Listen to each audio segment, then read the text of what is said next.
네, 2021년 첫 수요 예배입니다. 새해가 밝은 지 벌써 일주일 정도가 지났는데요. 정말 힘들었던 작년 한 해를 떠올려 보면서 2021년 새해에는 우리 삶의 이 전환점이 되어야 할 때라고 생각합니다.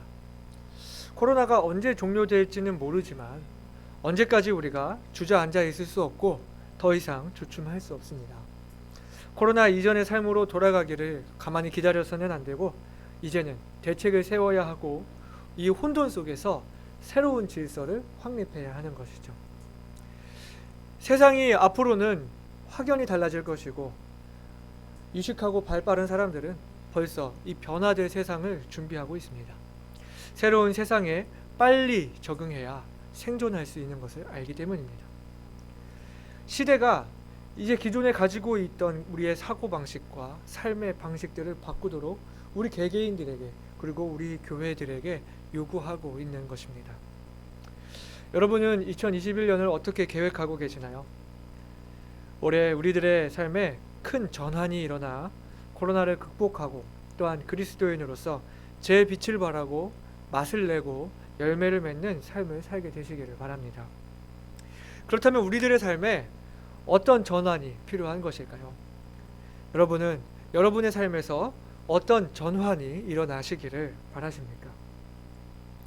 아마 누구에게든지 인생에 있어서 무엇보다 가장 큰 전환은 바로 주님께 돌아오는 것일 것입니다. 지난 시간부터 우리가 함께 나누었던 누가복음 15장은 이 바리새인과 서기관들이 예수님이 세리와 죄인들과 함께 식사하는 것을 비난했을 때 이 예수님께서 이 세리와 죄인들을 바리새인과 서기관들은 멸시하고 업신여기고 비난했지만 예수님은 이 사람들을 귀하게 여기신다는 것을 말씀하시기 위해서 잃어버린 양과 잃어버린 동전 그리고 잃어버린 아들을 찾는 그 기쁨에 대해 비유로 하신 말씀입니다. 이 세 가지의 비유 중에서 오늘 우리가 읽은 이 본문은 예수님이 복음서를 다 통틀어서 이 비유로 하신 그 말씀 중에 아마 가장 아름다운 이야기라고 말할 수 있는 이 돌아온 탕자의 이야기입니다. 이 말씀은 그 아름다움과 그 깊이가 아주 크고 깊기 때문에 이 말씀을 우리가 묵상할 때 집을 떠났던 그 탕자의 입장에서 또 기다리는 그 아버지의 입장에서 또 이 모든 상황을 불만족스럽게 여기는 그 큰아들의 입장에서 각각 비춰볼 수도 있는 귀한 말씀입니다.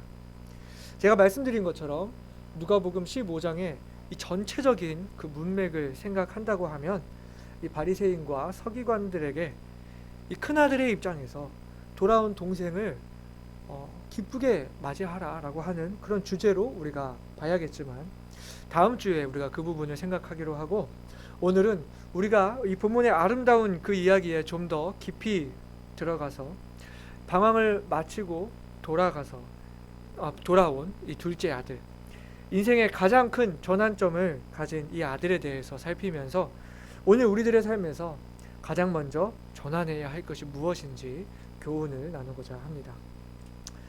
먼저는 더 비참이 지기 전에 돌이 킵시다. 우리 삶에서 가장 먼저 일어나야 하는 그 전환은 죄인의 길에서 돌이키는 것입니다. 오늘 본문에 등장하는 작은 아들은 아주 패역한 짓을 했습니다. 아버지로부터 받게 될 유산을 미리 받아 집을 떠나 타국으로 가서 흥청망청 허랑방탕한 삶을 산 것입니다. 여러분, 아버지의 유산을 받았다는 것이 어떤 의미입니까? 유산은 말 그대로 그 아버지가 죽게 되었을 때 그 남은 재산을 물려받는 것이 유산이지 않습니까? 아버지가 돌아가셔야 받을 그 유산을 시퍼렇게 눈을 뜨고 있는 그 아버지에게 먼저 달라 이렇게 하는 것은 나는 아버지가 필요 없습니다. 빨리 아버지가 죽기를 바랍니다. 나는 아버지에게는 전혀 관심이 없고 아버지가 내게 물려주실 그 재산에만 관심이 있다 하는 그런 의미입니다. 버젓이 살아계신 아버지를 죽은 것으로 여기겠다 하는 것이 다름이 없는 것이죠. 그리고는 자기에게 돌아올 그 분깃을 받아냈습니다.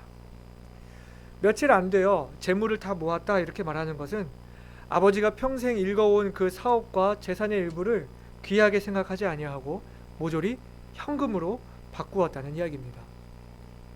그리고는 그 현금을 가지고 집을 떠나 먼 나라로 갑니다.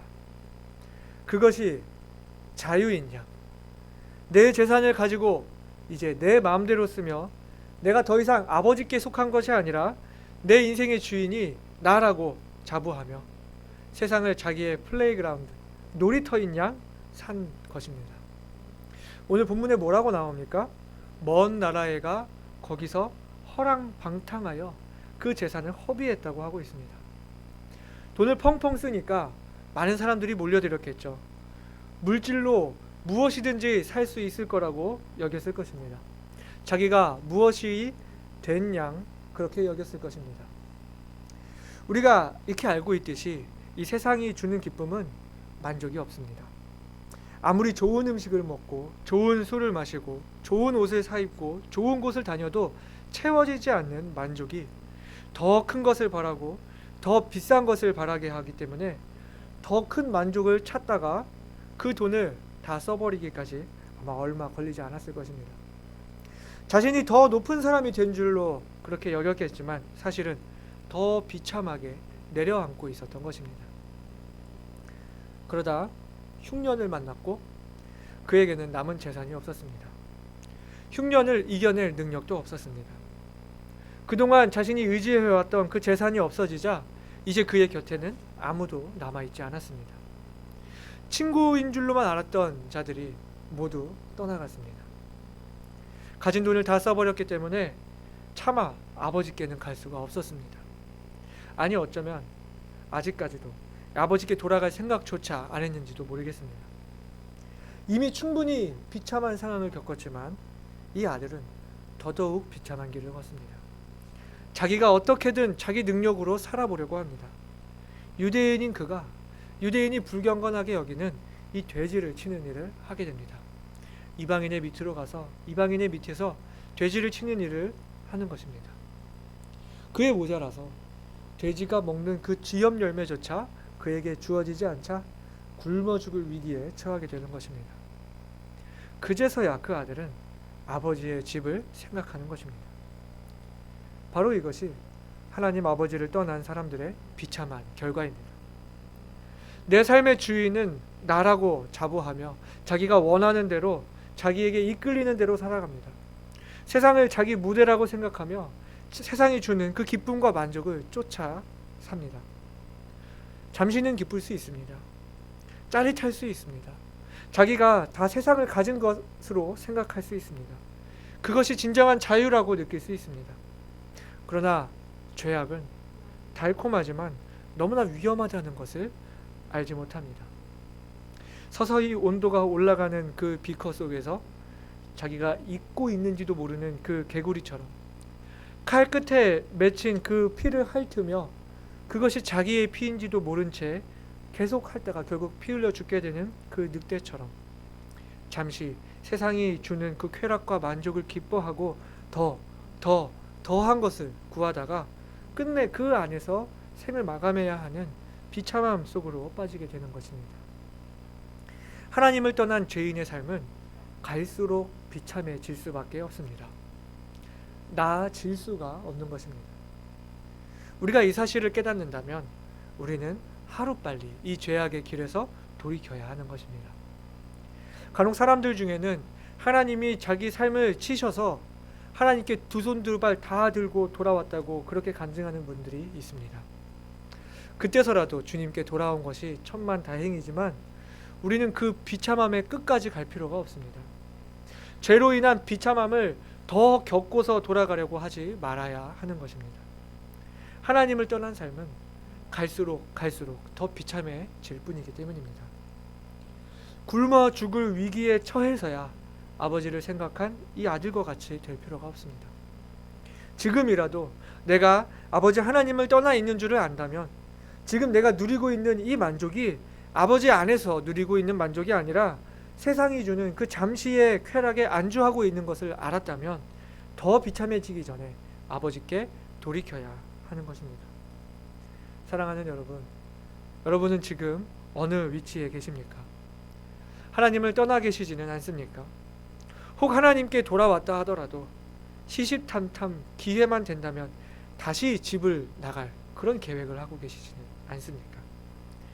아버지께 돌아오기 전에 누렸던 그 세상의 기쁨을 또 추구하고 이전에 누렸던 삶의 방식 그대로 여전히 살고 있지는 않습니까? 주님께로 그 발걸음을 돌이키시기를 바랍니다. 내가 돌아가야 할 곳, 아버지의 집을 생각하시기 바랍니다. 이제는 그 죄악된 길에서 돌이키시기를 바랍니다. 두 번째로 우리가 나눌 수 있는 생각은요, 마음 먹었을 때 일어나야 한다는 것입니다. 이 탕자는 죄로 인한 그 비참함의 끝에서 아버지 집을 생각했습니다. 나는 아버지가 필요 없다고 집을 나갔지만 결국 돌아갈 수 있는 곳이라고는 아버지 집밖에 없었습니다. 세상에서 사귀었던 모든 사람들이 자기를 받아주지 않았습니다. 친구도 없고 동료도 없었습니다.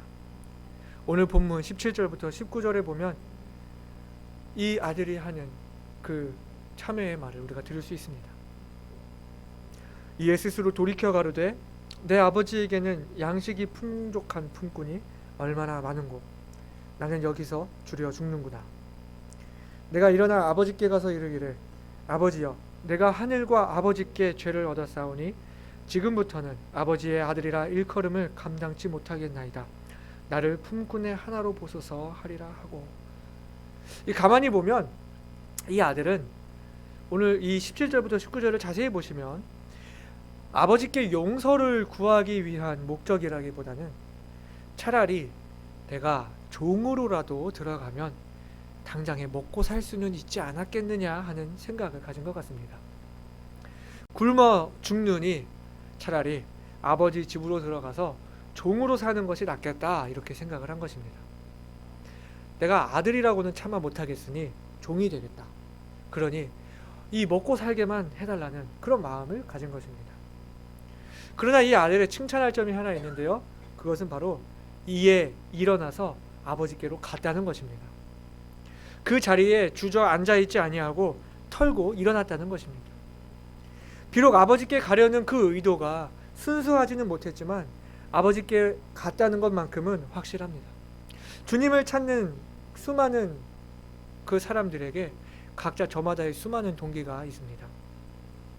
지옥에 가기 싫어서 예수님을 믿겠다고 하는 사람, 하나님이 진짜 계실 것 같다고 생각해서 내가 믿겠다고 하는 사람, 하나님을 믿으면 뭔가 인생의 복을 누리게 되지 않을까 생각하고 하나님을 믿겠다고 하는 사람, 너무 힘든 그 세상에서 뭔가 의지할 것을 찾고자 하나님을 찾기 시작한 사람, 저마다 다른 동기들을 가지고 하나님을 찾지만 그 동기보다 중요한 것은 그 자리에 주저앉아 있지 아니하고 하나님을 찾아갔다는 그 실천에 있습니다. 동기보다 실천이 중요하다는 이야기입니다. 저는 아침잠이 정말 많은데요. 아침마다 제가 얼마나 많이 일어나야지 하는 생각을 하는지 모릅니다. 어렸을 때부터 어머니가 저를 깨우면 일어났어요 라고 대답은 하지만 몸은 그대로 누워있던 적이 얼마나 많았는지요. 자, 심지어는 분명히 제가 잠에서 깨가지고 씻고 일어나서 준비를 하고 있는데 그게 꿈이었던 거예요. 사실은 제가 자고 있었던 거예요. 저는 분명히 준비하고 있는 줄 알았는데 정신을 차려보니까 아직 이불 속에 있던 적이 한두 번이 아니었습니다. 일어나야지 하는 것으로는 안 됩니다. 일어나야 하는 것입니다. 많은 사람들이 때가 되면 교회 가겠다, 때가 되면 믿겠다, 때가 되면 예수님을 찾겠다 이렇게 말을 합니다. 그러나 중요한 건 일어나야지 마음 먹는 것이 아니라 실제로 일어나야 한다는 것입니다. 자신이 있는 그 자리에서 모든 것을 털고 일어나야 합니다. 챙길 것도 없습니다. 가져가서 드릴 수 있는 것도 없습니다. 준비할 것도 없습니다. 그저 일어나서 아버지께 가기만 하면 되는 것입니다.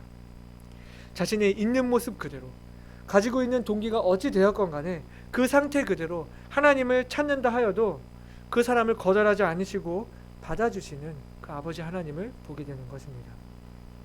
오늘 본문에서 가장 아름다운 장면이 바로 이 장면이라 생각합니다. 오늘 본문 20절 말씀 우리가 함께 읽어보실까요? 이에 일어나서 아버지께로 돌아가니라. 아직도 상거가 먼데 아버지가 저를 보고 측은히 여겨 달려가 목을 안고 입을 맞추니. 아멘. 우리는 이 본문에서 아들이 일어나 아버지께 갔지만 결국에는 아버지가 달려나와서 아들을 맞이하게 되는 장면을 보게 됩니다. 하나님은 우리가 자리에서 일어나 아버지께 가려는 그 마음만 있다면 달려와 맞아주시는 아버지라는 사실에 감사드립니다. 사랑하는 여러분, 여러분은 어떤 삶을 사셨습니까? 아버지를 떠나 내 기준과 내 판단과 내 확신으로 살아가면서 인생의 흉년을 만날 때도 주님께 돌아가지 않고 내 능력을 의지하면서 그렇게 주저앉아 있지는 않았습니까? 주님께 돌아가야지 하면서도 그 자리에 멈춰 있지는 않았습니까? 주님을 위해 살아야지 하면서도 여전히 그 자리에 있지는 않았습니까? 여전히 세상의 자리에서 벗어나지 않고 입술로만 주님을 찾고 있지는 않았습니까? 세상에 미련이 남아 뒤를 돌아보았던 그 롯의 아내처럼 마냥 그 자리에 멈춰 있지는 않았습니까? 이제는 그 모든 것을 털고 일어나시기를 바랍니다. 아무것도 계산하지 않아도 됩니다.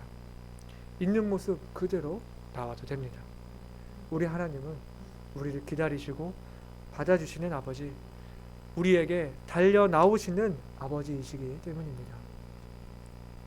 세 번째로는 사랑의 아버지를 만납시다. 우리가 이 이야기를 사랑하는 이유는 이 아버지의 모습에서 우리는 하나님의 완전하신 사랑과 완전한 용서, 완전한 회복을 보게 되기 때문입니다. 아버지가 달려 나오셨습니다. 아직도 상거가 먼데, 그 말은 저 멀리 마을 밖에서 마치 그 검은 점 하나로 보이는 그 거리에서도 아버지는 그 아들을 알아보고 달려 나갔다는 것입니다. 매일 그 자리에서 아들이 돌아오게 될 그 길을 하염없이 바라보며 돌아오기만을 기다리고 있었던 것입니다. 아버지의 눈에 들어오자마자 아버지는 그 아들을 알아보았습니다. 주체할 수 없는 기쁨으로 아들에게 달려가 목을 끌어안고 입을 맞추었습니다. 여기서 입을 맞춘다고 했을 때 헬라어로는 카테필레센이라고 되어 있습니다. 이는 열렬하게 입을 맞추다. 그러니까 한 번 입을 쪽 하고 맞춘 것이 아니라 계속 반복해서 끊임없이 입을 맞추었다는 그런 이야기입니다. 아마 아들이 많은 생각을 하면서 왔을 것입니다. 아, 돌아가면 아버지한테 혼나지 않을까? 욕을 먹지 않을까? 얻어맞지 않을까? 내가 아버지를 죽은 것 같이 여겼는데 아버지가 나를 모른 채 하시지 않을까? 내가 불효한 자식이라는 이유로 돌에 맞아 죽게 되지는 않을까? 그러나 아버지의 그 입맞춤은 아들의 모든 걱정이 기우였음을 말해줍니다. 그 아버지의 사랑을 깨닫게 될 때 그 아들에게 진정한 회개가 일어나게 되는 것입니다. 그래서 아들은 자신이 생각하고 있던, 준비했던 말을 합니다. 아들이 가로되 아버지여, 내가 하늘과 아버지께 죄를 얻었사오니 지금부터는 아버지의 아들이라 일컬음을 감당치 못하겠나이다. 그러나 아버지는 사랑과 용서, 회복의 그 열렬한 입맞춤으로 아들의 입을 막았습니다. 대꾸도 하지 않습니다. 그리고는 종을 불러 제일 좋은 옷을 입히고 반지를 끼우고 신을 신기라. 그리고 살찐 송아지를 끌어다가 잡으라. 우리가 먹고 즐기자. 아들의 신분을 회복시키시고 잔치를 베푸시는 것입니다. 그리고 24절에 이 내 아들은 죽었다가 다시 살아났으며 내가 잃었다가 다시 얻었노라 하니 그제서야 저희가 즐거워했다고 그렇게 말씀하고 있습니다. 아들이 아버지에게 가기로 결심했을 때 이 아들의 동기가 그렇게 순수하지 못했습니다. 차라리 종이나 되어서 먹고 사는 것에 그 목숨이나 연명했으면 하는 그 바람으로 갔지만 그 아들을 받아주시는 그 아버지의 넓은 사랑에 자신의 모든 그 생각마저도 무너지게 된 것입니다. 누가복음 15장에서 반복되어 나오는 주제는 죄인 한 사람이 회개할 때 하늘에서 누리는 기쁨입니다. 진정한 회개가 이루어지는 때가 바로 하나님의 이 아버지의 사랑의 입맞춤을 받게 될 때, 이 사랑의 아버지를 만나게 될 때인 것입니다. 주님을 찾는 많은 동기들이 있다고 제가 말씀을 드렸습니다. 그러나 중요한 것은 어떠한 동기를 가졌든지 하나님께로 가는 것이 중요하다고 말씀을 드렸습니다.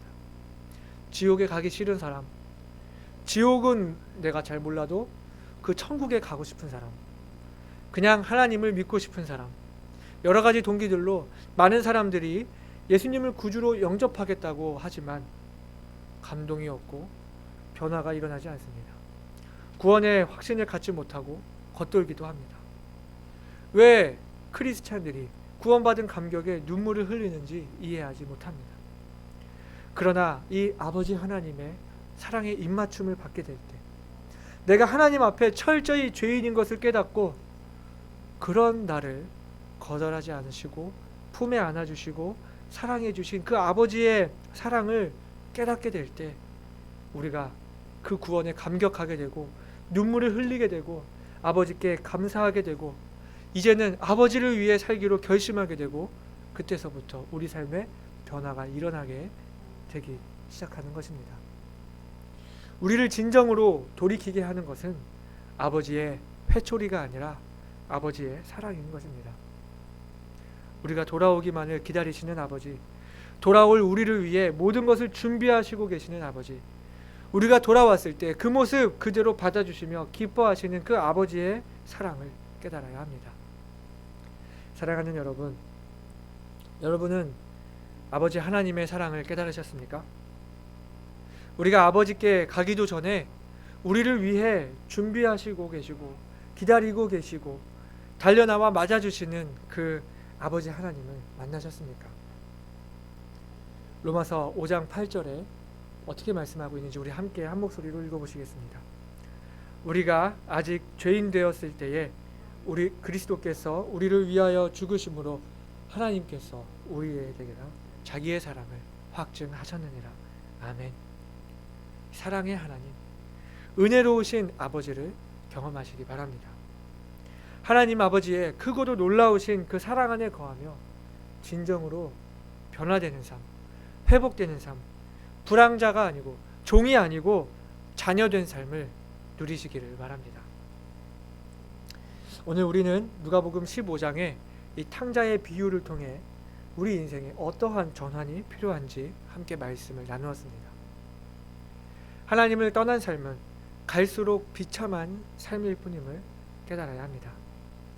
더 늦기 전에 돌이키고 그 마음을 가졌을 때 즉시 일어나야 합니다. 자리에서 털고 일어나 있는 모습 그대로 아버지께 돌아가야 합니다. 우리 아버지 하나님은 우리 있는 모습 그대로를 받아주시는 분이시기 때문입니다.